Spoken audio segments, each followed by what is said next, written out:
제대로 살아가기 위해서는 세계관과 인생관 그리고 철학관이 뚜렷해야 합니다. 우리는 살아가면서 이러저러한 결정들을 참 많이 내리지요.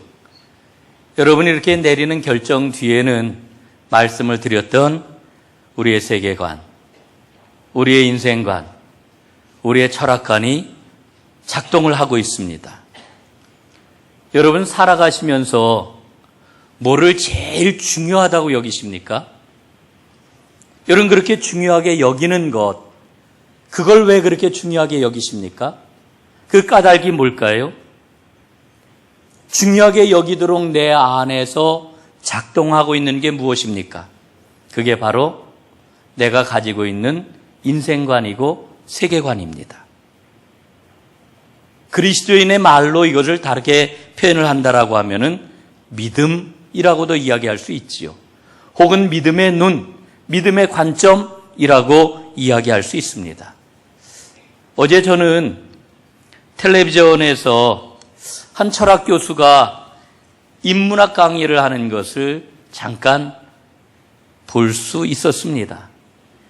그 누가 강의를 했는지 제가 그냥 중간에 들었기 때문에 그 교수의 이름도 알지를 못하고 제가 한 20여 분 정도 이렇게 봤던 것 같아요. 이분이 장자 이야기를 나와서 하더군요.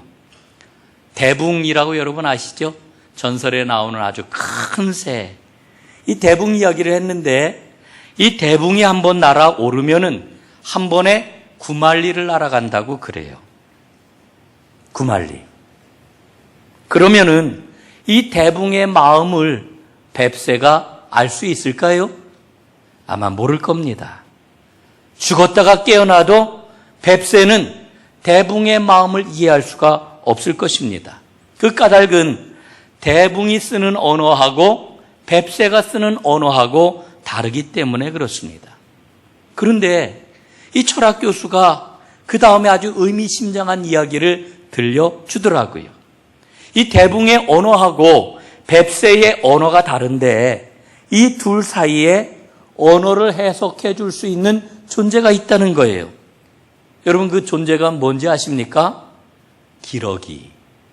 여러분 가을날 저 하늘 높이 날아가는 기러기 보셨지요? 그 기러기 이야기를 합니다. 기러기가 실제로 대붕처럼 9만리를 날아간다는 겁니다. 그런데 대붕하고 차이가 나는 것은 대붕은 한 번 날아올라서 한 번에 9만리를 가는데 이 기러기는 그렇게 날아가지를 못하고 힘들면 중간에 앉았다가 또 힘들면 중간에 앉았다가 이렇게 날아서 9만리를 날아간다는 겁니다. 그러니까 날아갈 때에는 이 비둘기가 아니라 기러기가 대붕의 마음을 가지고 있지만 쉬기 위해서 땅으로 내려올 때는 뱁새의 눈, 뱁새의 마음, 뱁새의 언어를 갖는다는 것이지요. 그러므로 이분은 이런 이야기를 합니다. 우리는 기러기를 배워야 한다. 기러기가 되는 연습을 하는 게 대붕처럼 날 수 있는 그와 같은 길을 갖는 거다. 이렇게 이야기합니다.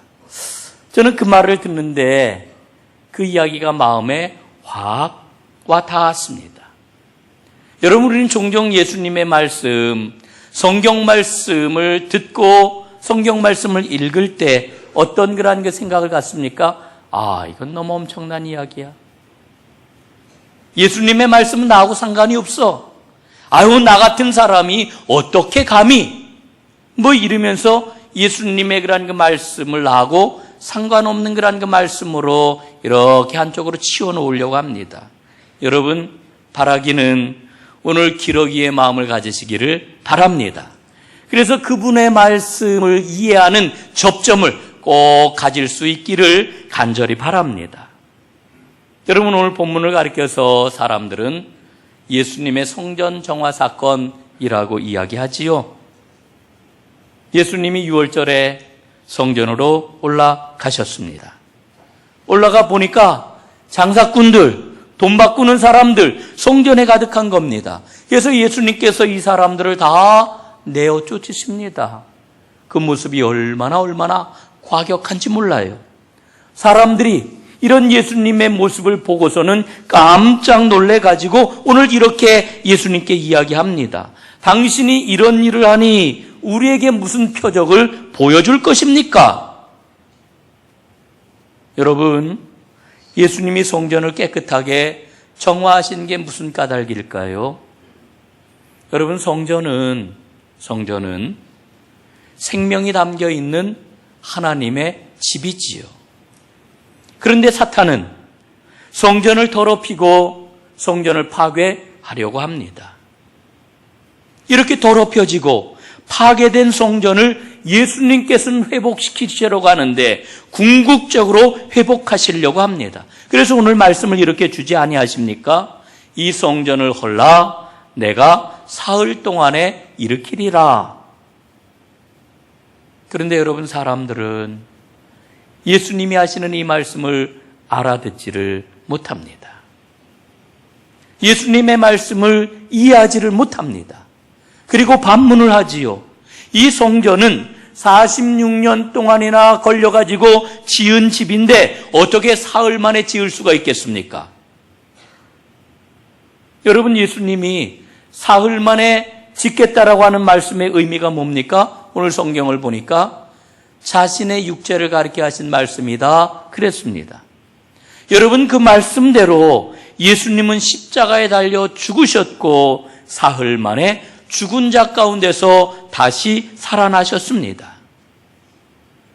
여러분, 우리가 성경을 읽으면서 이 성전에 대한 이해를 분명하게 할 때에 우리는 하나님의 구원이 무엇인지를 제대로 알 수 있습니다. 성전이 뭐냐라고 하는 것을 잘 이해하게 될 때에 우리는 복음에 대한 이해를 분명하게 가질 수가 있는 거지요. 성전은 하나님이 임재하시는 거룩한 곳입니다. 하나님께서는 구약시대에 장막 성전과 건물 성전을 통해 가지고 이스라엘과 만나 주셨습니다. 원래 하나님의 계획이 무엇이었느냐 하면은 언제 어디서나 항상 하나님의 백성들과 동행하시는 것, 이게 원래 하나님의 계획이었어요.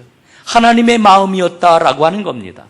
여러분, 이런 하나님의 마음을 가장 잘 보여주는 게 바로 뭐냐 하면은 장막성전이에요. 우리가 성막이라고도 이렇게 이야기를 하지요. 여러분, 이스라엘 백성들이 광야길을 걸어갈 때에 늘 성막을 중심으로 해서 그들이 생활하지 않았습니까? 그들이 행진할 때는 성막이 앞장을 섰고, 그들이 진을 칠 때에는 이 성막, 장막성전을 중심으로 동서남북 진을 쳤던 것을 우리는 잘 알고 있습니다. 그러다가 이스라엘 백성들이 가나안 땅에 들어가게 되고 건물 성전이 세워지게 되지요. 여러분, 건물 성전 제일 먼저 지어진 게 바로 솔로몬 성전입니다. 그런데 이스라엘 백성들은 이 건물 성전을 지어놓고 하나님과 동행하는 삶을 포기하고 말았습니다. 하나님과 동행하는 이와 같은 은혜로운 삶을 발로 다 걷어차 버리고 말았습니다. 여러분, 하나님의 소원이 뭐라고 그랬습니까? 하나님의 소원은 하나님이 택하신 하나님의 백성들하고 늘 동행하는 것입니다. 여러분, 오늘 저는 이 말을 우리의 마음속에 잘 박힌 못처럼 정말 마음 깊숙이 잘 새겼으면 좋겠습니다. 우리는 흔히 하나님의 일을 한다고 이야기를 합니다. 여러분, 하나님의 일을 하는 게 뭘까요?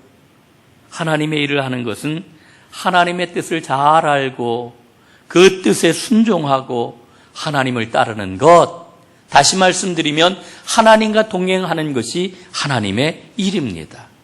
그런데 우리는 하나님의 일을 한다 그러면서 내 마음에 좋아하는 일을 하게 되면은, 혹은 내 마음에 내 스스로가 흐뭇해하는 일을 하게 되면은 이렇게 이야기를 하죠. 아, 너무 은혜로워, 너무나 좋아, 이렇게 이야기를 합니다. 여러분, 이 일이 하나님의 일일 수도 있고 하나님의 일이 아닐 수도 있습니다. 여러분, 중요한 게 뭐냐 하면은 진정한 하나님의 일은 뭔가 성과를 내는 게 하나님의 일이 아닙니다. 뭔가 업적을 이루어내는 것이 하나님의 일이 아닙니다. 여러분, 진정한 하나님의 일은 하나님이 원하시고 하나님이 기뻐하시는 일을 하는 건데, 하나님이 진정으로 우리에게 원하시는 것은 나와 동행하자, 나와 함께 있자, 나와 함께 가자. 이게 하나님의 뜻이고 하나님의 마음입니다. 그러므로 진정한 하나님의 일을 한다라고 하는 것은 하나님과 동행하는 거예요. 여러분, 하나님과 동행하는 이 하나님의 일을 잘 감당하는 하나님의 사람들이 꼭 되시기를 주님의 이름으로 축복합니다. 여러분, 이스라엘은 안타깝게도 일상 속에서 매일매일의 삶 가운데서 하나님과 동행하지를 못했습니다. 하나님께 순종하지를 못했습니다. 하나님과는 상관없이 자기들이 좋아하는 일을 하면서 살았습니다. 그런데 이들이 성전에 올라오게 되면은 모습이 확 바뀌는 겁니다. 성전에 올라와서는 화려한 제사를 드립니다. 정교한 제사 의식을 거행을 합니다. 장엄한 예배, 오늘날로 얘기하면은 장엄한 예배를 드립니다. 그러면서 고백을 하기를 우리는 이렇게 하나님을 잘 섬기는 백성이다 외쳤던 겁니다. 여러분, 이런 이스라엘을 향하여서 하나님께서 뭐라고 말씀을 하십니까? 이사야서 1장에 보니까요, 이렇게 일러주고 있어요. 여호와께서 말씀하시되 너희의 무수한 재물이 내게 무엇이 유익하뇨? 나는 순양의 번제와 살찐 짐승의 기름에 배불렀고 나는 수송아지나 어린 양이나 순염소의 피를 기뻐하지 아니하노라. 너희가 내 앞에 보이러 오니 내 마당만 밟을 뿐이니라. 여러분, 이스라엘은 하나님을 절대시하고 하나님을 섬겼던 게 아닙니다. 이스라엘은 솔로몬 성전을 절대시하고 이스라엘은 제사 의식을 절대시했습니다. 여러분, 이게 신앙의 타락이에요. 우리가 절대적으로 보아야 할 분은 하나님이시지.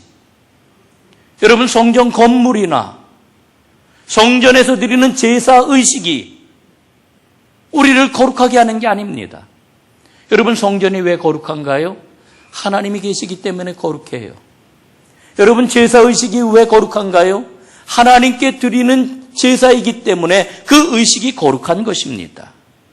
그런데 안타까운 것은 오늘 성경 본문에 나와 있는 이 당시, 예수님 당시의 유대인들이 이와 같은 역사적인 경험을 다 잊어버리고 말았습니다.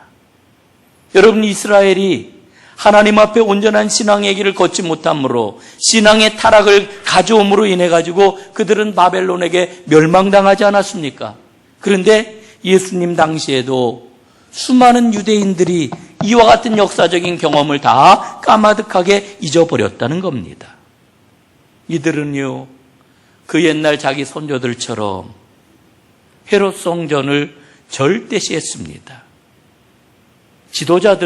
종교 지도자들은 이전보다도 더 정교한 성전 제사 규정을 만들어 가지고 시행을 했던 겁니다. 여러분, 그 제사 규정을 잘 지키기 위해서는 어떻게 해야 되는지 아십니까? 사람들이 성전에 와서 하나님께 제사 드릴 제물을 사야 돼요. 밖에서 가져오는 건 안 돼요. 반드시 성전에 와서 사야 됩니다. 밖에서 사용하는 그 돈을 하나님 앞에 연보로 드릴 수가 없으니까 성전 내에서 사용하는 돈으로 환전을 해야 되는 겁니다. 그러니까 제물을 파는 사람들이 생겨나고 돈을 바꾸어주는 환전하는 사람들이 생겨나게 된 겁니다. 그래서 성전은 장사치들로 붐비는 시장터가 되고 말았습니다. 거기에는 엄청난 이권이 있었고 그 이권 뒤에는 종교 지도자들이 숨어 있었다라고 하는 거죠. 그런 유대인들을 향하여 오늘 예수님 뭐라고 그러셔요? 이 성전을 헐라. 성전을 헐라. 여러분, 성전을 헐라고 말씀하시는 이 예수님의 말씀은 성전보다 더 큰 이가 여기에 있다라고 하는 예수님의 선언입니다. 예수님은 참 성전이시고 예수님은 성전보다 더 큰 분이라고 하는 것을 예수님이 지금 외치고 계시는 겁니다. 오늘 우리가 좀 주목해 보아야 할 게 있는데, 이 성전 체제가 지금 굉장히 부패해 있지만 그럼에도 불구하고 예수님께서는 성전을 집중해서 보고 계셔요. 여러분, 왜 그럴까요? 성전의 타락이 곧 유대 사회의 모든 타락과 모든 사회 문제의 근원이었기 때문에 그렇습니다. 다시 말씀을 드리면은 성전이 건강하고 성전에서 행해지는 그러한 그 제사가 온전하면은 여러분, 유대 사회의 그러한 그 모든 부패는 바로잡히게 되고 모든 삶은 건강하게 될 것이기 때문에 그렇습니다. 오늘 예수님께서는 이 부패하고 타락한 성전의 장사꾼들을 향하여 분노하십니다. 그리고 탄식하고 계십니다. 여러분, 오늘 15절 말씀을 한번 보십시오. 노끈으로 채찍을 만드사 양이나 소를 다 성전에서 내쫓으시고 돈 바꾸는 사람들의 돈을 쏟으시며 상을 엎으시고 그랬습니다. 또 누가복음 19장 46절에 보니까 내 집은 기도하는 집이 되리라 하였거늘 너희는 강도의 소굴을 만들었도다 말씀을 하십니다. 여러분, 이 예수님의 말씀을 보면서 우리는 묻게 되지요. 오늘 우리 교회는 어떤가? 여러분, 우리 교회는 어떻습니까? 오늘 여러분 한국 교회는 어떻습니까? 예수님의 이 말씀과 상관이 없는 깨끗하고 건강한 그런 그 교회인가요? 십자가의 진리, 생명의 진리가 약동하고 있는 그런 교회인가요? 여러분, 만약에 우리가 주님께서 우리 안에 넣어주신 성령을 소멸한다면, 또 우리가 서로 주 안에서 연결이 되어 주님의 성전을 건축하는 이 일을 중요하게 여기고 감당하지 못한다라고 하면은 여러분 어떻게 될까? 여러분, 오늘 우리 한국 사회는요,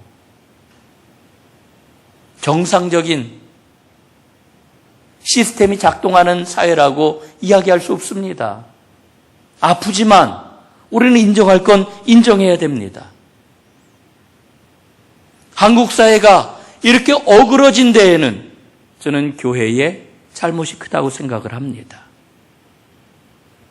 교회가 바로 설 때, 교회에 진정한 생명의 진리가 약동하게 될 때에 여러분, 우리 사회도 덩달아 깨끗하고 강한 그런 그 사회가 되지 않겠습니까?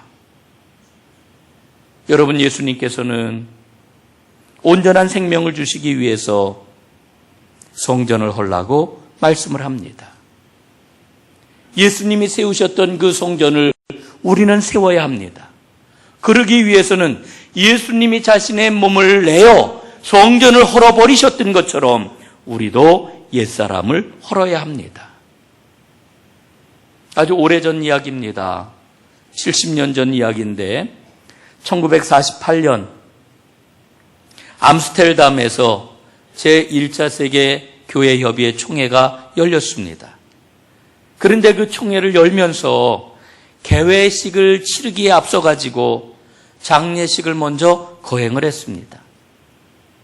여러분, 서양의 그러한 그 장례식은 이 앞에다가 관을 놓고 그리고 이제 세상을 떠난 그러한 그 사람을 잘 이렇게 그 화장을 하고 이래가지고서 마지막 얼굴을 보는 걸로 장례식이 마무리되지 않습니까?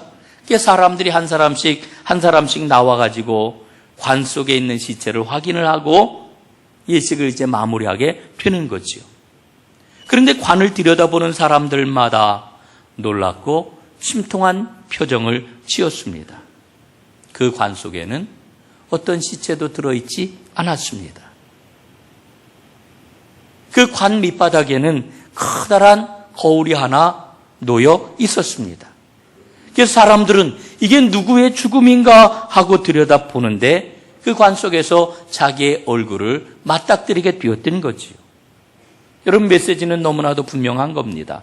관 속에 들어 있어야 할 사람은 바로 너 자신이다. 너 자신이다. 관 속에 죽어 있어야 할 자는 바로 자기 자신이라고 하는 것을 사람들은 눈으로 확인을 했던 겁니다.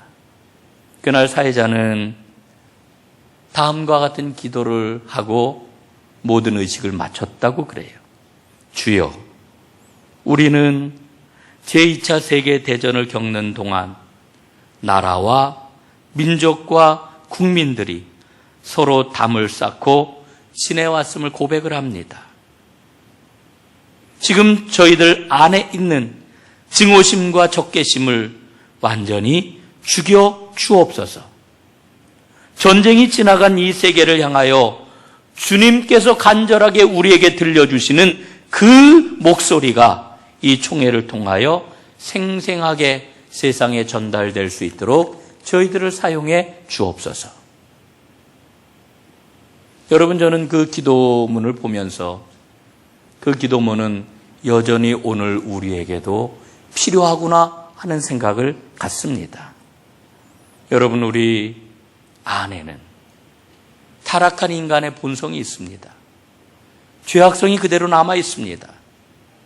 이것 때문에 우리는 미움을 갖게 되고, 이것 때문에 우리는 서로 분열하고, 이것 때문에 사회적인 갈등이 해소가 되질 않고 있습니다.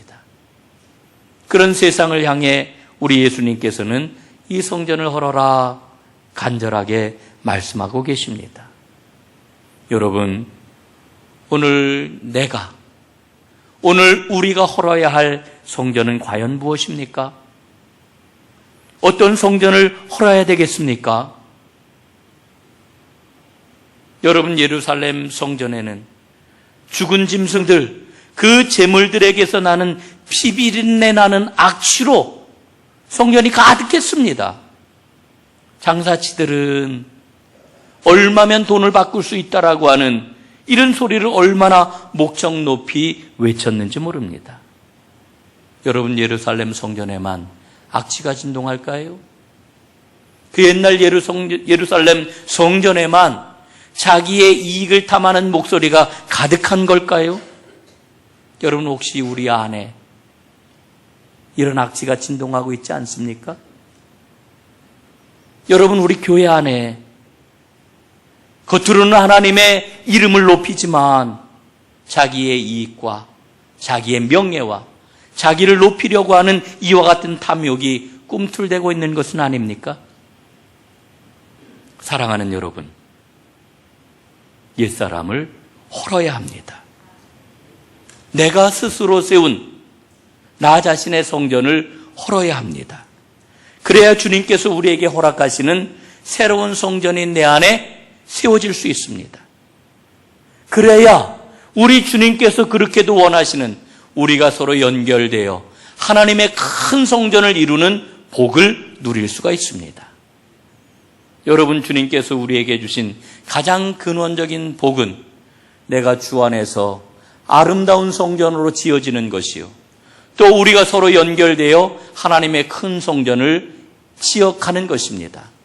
이 큰 은혜와 복을 마음껏 누리는, 하나님의 영광을 드러내는, 하나님께 쓰임받는 하나님의 사람들이 다 되시기를 주님의 이름으로 축원합니다.